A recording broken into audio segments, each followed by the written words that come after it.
आज की कहानी महाभारत के उस मोड़ की है जहां पांडवों के 12 वर्ष के वनवास के बाद उनके 1 वर्ष के अज्ञातवास का अंतिम महीना चल रहा है।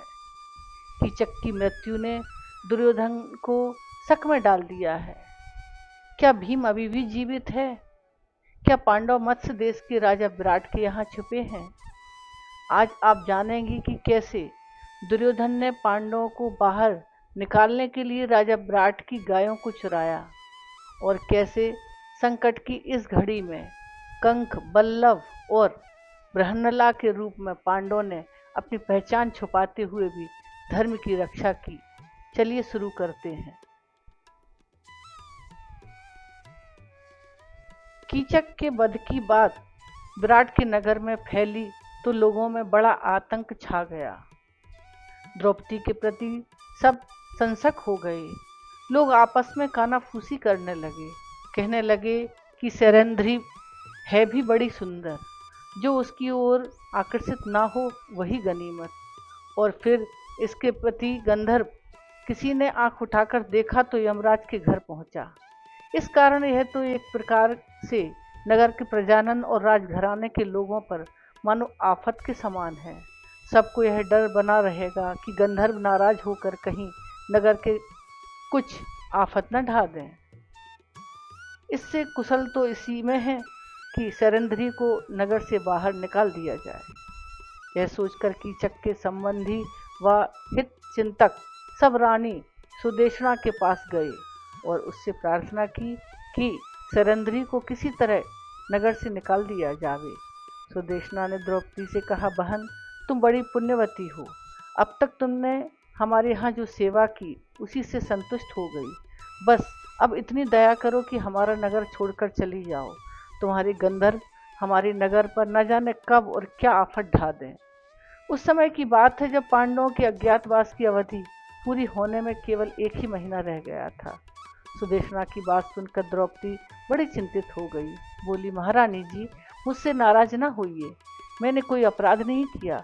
मुझे 1 महीने की मोहलत और दे दीजिए। तब तक मेरे गंधर्वपति कृतकार्य हो जाएंगे। जो ही उनका उद्देश्य पूरा हो जाएगा मैं भी उनसे मिल जाऊंगी। इसलिए अभी मुझे काम पर से न निकालिए।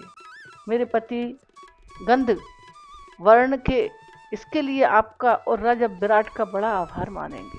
सुदेशना को डर था कि कहीं सैरंध्री नाराज न हो जाए और उसके गंधर्वपति और कोई आफत खड़ी न कर दें, इसलिए उसने यह बात मान ली। जब से पांडवों के 12 वर्ष के वनवास की अवधि पूरी हुई, तभी से दुर्योधन के गुप्तचरों ने पांडवों की खोज लगानी शुरू कर दी थी। कितने ही देशों, नगरों और गांवों को छान डाला गया। कोई ऐसी जगह नहीं छोड़ी जहां छिपकर राजा न रह सकता था। महीनों इसी काम में लगे रहने पर भी जब पांडवों का कहीं पता न चला तो हार कर वे दुर्योधन के पास लौटकर आए और बोले, राजकुमार, हमने पांडवों को खोजने में ऐसे स्थान तक को भी नहीं छोड़ा जहां मनुष्य रह भी न सके। ऐसे ऐसे जंगल भी छान डाले जहां झाड़ झंकार से भरे हैं। कोई आश्रम ऐसा नहीं रहा जिसमें हमने उन्हें ना खोजा हो। यहाँ तक कि पहाड़ की चोटियों तक को ढूंढे बिना नहीं छोड़ा। ऐसे नगरों में जहाँ कि लोग भरे रहते हैं, हमने एक एक कर के पूछ कर पता लगाया, परंतु फिर भी पांडवों का कहीं पता नहीं लगा। आप निश्चय माने कि पांडव अब खत्म हो चुके हैं। इन्हीं दिनों हस्तिनापुर में कीचक के मारे जाने की खबर फैल गई। यह भी सुनने में आया कि किसी स्त्री के कारण यह वध हुआ। यह खबर पाते ही दुर्योधन का माथा ठनका कि हो न हो कीचक का वध भीम ने ही किया होगा, और वह भी द्रौपदी के कारण। महाबली कीचक को मारना सिर्फ 2 ही व्यक्तियों के बूते का काम है, भीम और बलराम। बलराम का कीचक से कोई बैर नहीं, इसलिए निश्चय ही भीम ने कीचक को मारा होगा। दुर्योधन ने इस प्रकार अंदाज लगाया। उसने अपना यह विचार राज्यसभा में भी प्रकट करते हुए कहा, मेरा ख्याल है कि पांडव विराट नगर में कहीं छुपे हुए हैं। वैसे भी राजा विराट मेरी मित्रता अस्वीकार करते आए हैं। इस कारण हमें ऐसे उपाय करने चाहिए जिनसे इस बात का ठीक ठाक पता लग जाए कि पांडव विराट के यहाँ शरण लिए हुए हैं या नहीं। मुझे तो यही ठीक लगता है कि मत्स्य देश पर हमला कर देना चाहिए और विराट की गायों को चुरा लेना चाहिए। यदि पांडव वहाँ होंगे तो निश्चय ही विराट की तरफ से हमसे लड़ने आवेंगे। यदि हम अज्ञातवास की अवधि पूरी करने से पहले ही उनका पता लगा लेंगे तो शर्त के अनुसार उन्हें 12 वर्ष के लिए फिर वनवास करना होगा। और यदि पांडव विराट के यहाँ ना मिले तो भी हमारा कुछ न बिगड़ेगा, हमारे तो दोनों हाथों में लड्डू हैं। दुर्योधन की यह बात सुनकर त्रिगर्त देश का राजा सुशर्मा उठा और बोला, राजन, मत्स्य देश के राजा विराट मेरे शत्रु हैं। कीचक ने भी मुझे बहुत तंग किया था।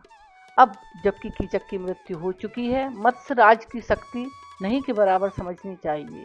इस अवसर का लाभ उठाकर मैं उससे अपना पुराना बैर भी चुका लेना चाहता हूँ। अतः मुझे इस बात की अनुमति दी जाए कि मैं मत्स्य देश पर आक्रमण कर दूं। कर्ण ने सुशर्मा की बात का अनुमोदन किया और फिर सबकी राय से यह निश्चय किया गया कि विराट के राज्य पर दोनों ओर से आक्रमण किया जाए।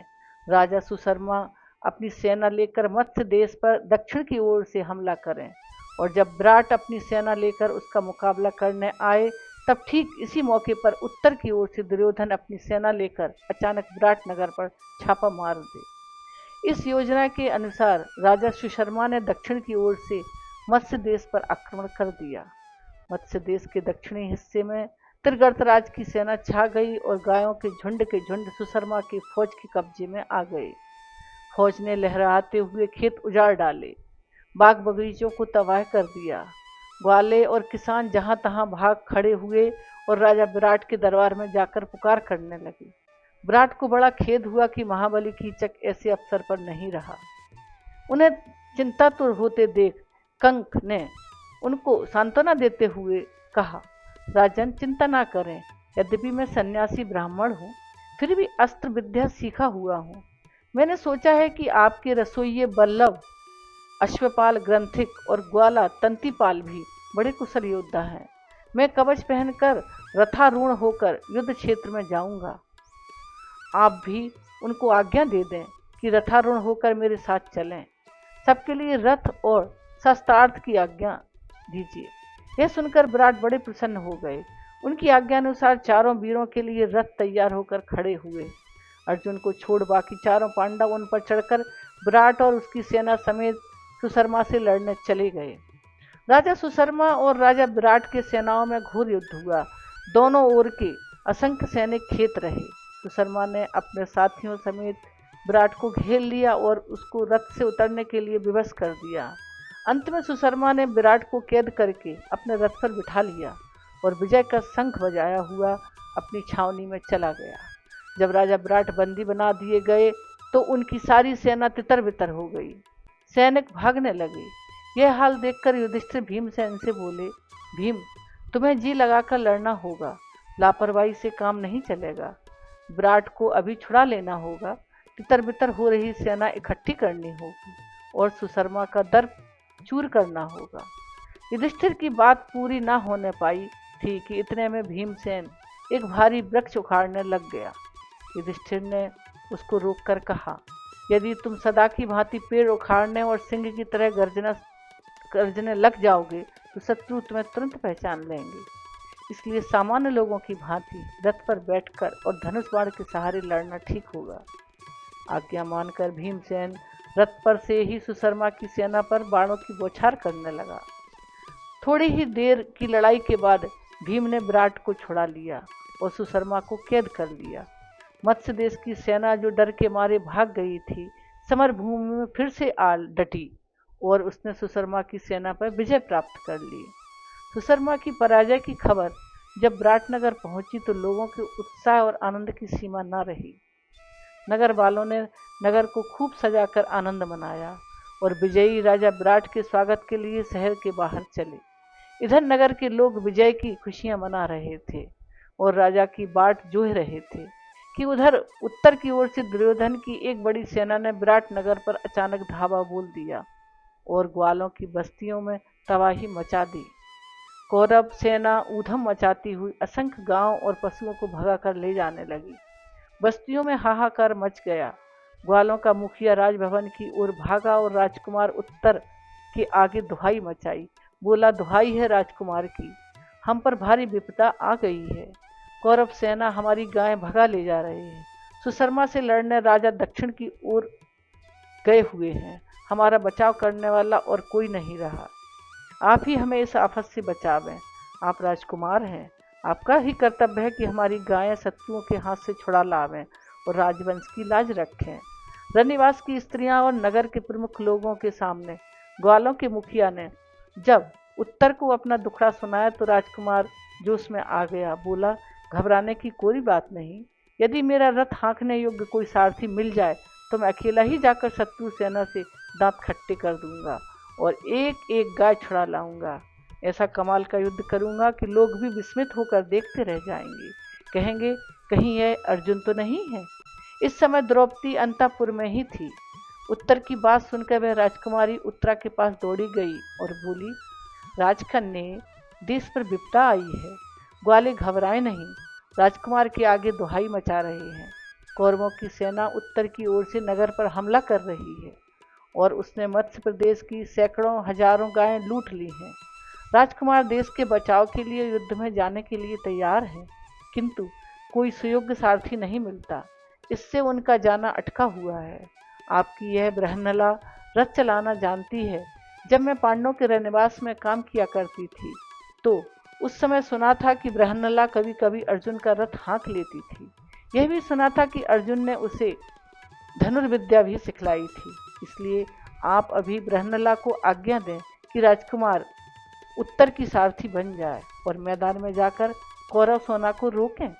राजकुमारी उत्तरा अपने भाई के पास जाकर बोली, भैया, यह बृहन्नला रथ हाँकने में बड़ी चतुर मालूम होती है। हमारी सैरंध्री कहती है बृहन्नला पांडव वीर अर्जुन की सारथी रह चुकी है, तो फिर क्यों नहीं उसी को ले जाकर नगर की रक्षा का प्रयत्न करें। उत्तरा ने बात मान ली। उत्तरा तुरंत नृत्यशाला में दौड़ी गई और बृहन्नला से अनुरोध करके कहा, बृहन्नला, मेरे पिता की संपत्ति और गांवों को कौरव सेना लूट ले जा रही है। दुष्टों ने ऐसे समय पर आक्रमण किया है कि जब राजा इस नगर में नहीं है। सैरंध्री कहती है कि तुम्हें अस्त्र शस्त्र चलाना खूब आता है और तुम अर्जुन का रथ भी हाँक चुकी हो। अतः तुम ही राजकुमार उत्तरा का रथ हाँक कर ले जाओ ना। अर्जुन थोड़ी देर तक तो हाँ ना करता रहा, पर बाद में उसने बात मान ली। कवच हाथ में लेकर उल्टी तरफ से पहनने लगा, मानो कुछ जानता ही ना हो।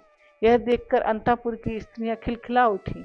कुछ देर तक अर्जुन यूं ही विनोद करता रहा और स्त्रियों को हंसाता रहा, लेकिन जब वह घोड़ों को रथ में जोतने लगा तो एक मजे हुए सारथी के समान दिखाई दिया। राजकुमार उत्तर के रथ पर बैठ जाने के बाद वह भी बैठ गया और घोड़ों की रास बड़ी कुशलता से थाम ली और जैसे ही घोड़ों को चलने का इशारा किया और रथ चल पड़ा तो उसकी कुशलता देखकर रनिवास की स्त्रियां आश्चर्यचकित रह गईं। सिंह की ध्वजा फहराता हुआ रथ बड़ी शान से कौरव सेना का सामना करने को चल पड़ा। जाते जाते बृहन्नला ने कहा, राजकुमार अवश्य विजय प्राप्त करेंगे। शत्रुओं के वस्त्र हरण करके तुम सबको विजय पुरस्कार के रूप में लाकर दूंगी। यह सुनकर अंतःपुर की स्त्रियां जय जयकार कर उठीं।